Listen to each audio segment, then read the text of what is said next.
पादुकासहस्रं प्रस्तावपद्धतिः श्लोकं 11-20। यदेशस्तौमि त्वां त्रियुगचरणत्रायिणि ततो महिम्नः काहानिस्तव ममुतु सम्पन्निरवधिः शुनालीढा कामं भवतु सुरसिन्धुर्भगवती तदेषा किं भूता स तु सपदि सन्तापरहितः मितप्रेक्षालाभक्षणपरिणमत्पञ्चशपदा मदुक्तिस्त्वय्येषा महितकविसंरम्भविषये न कस्येयं हास्या हरिचरणधात्रीक्षितितले मुहुर्वात्याधूते मुखपवनविस्फोजितमिव निस्सन्देहनिजापकर्षविषयोत्कर्षोऽपि हर्षोदयप्रत्यूढक्रम भक्तिवैभवभवद्वैयात्यवाचालितः रङ्गाधीशपदत्रवर्णनकृतारम्भैर्निकुम्भैर्गिरां नर्मास्वादिषु वेङ्कटेश्वरकविर्नासीरमासीदति रङ्गक्ष्मापतिरत्नपादुभवतीं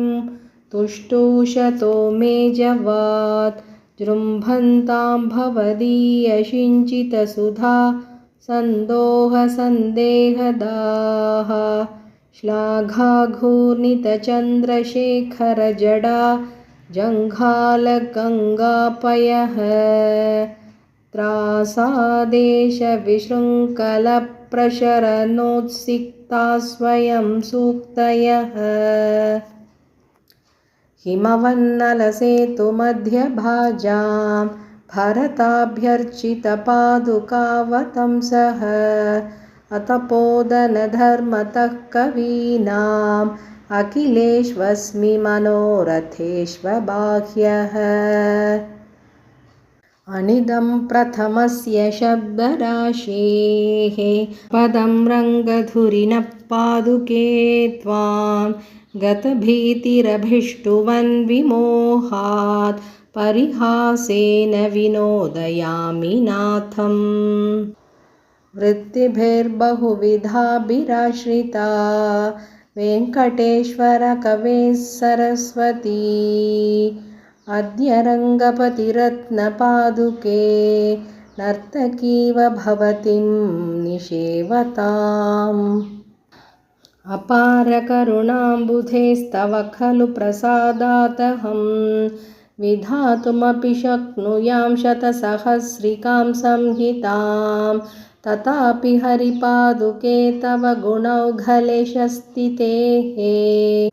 उदाहृतिरियं भवेदिति मितापि युक्ता स्तुतिः अनुकृतनिजनादां सूक्तिमापादयन्ति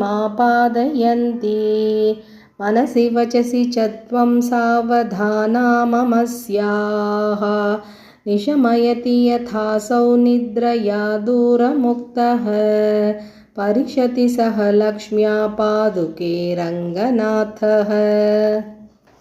त्वयि विहिता स्तुतिरेषा पदरक्षिणी भवति रङ्गनाथः पदे तदुपरि कृता सपर्या नमतां इव नाकिनां शिरसि त्वयि विहिता स्तुतिरेषा पदरक्षिणी भवति रङ्गनाथः पदे तदुपरि कृता सपर्या नमतां इव नाकिनां शिरसि इति श्रीकवितार्किकसिंहस्य सर्वतन्त्रस्वतन्त्रस्य श्रीमद्वेङ्कटनाथस्य वेदान्ताचार्यस्य कृतिषु श्रीरङ्गनाथपादुकासहस्रे प्रस्तावपद्धतिः प्रथमा। कवितार्किकसिंहाय कल्याणगुणशालिने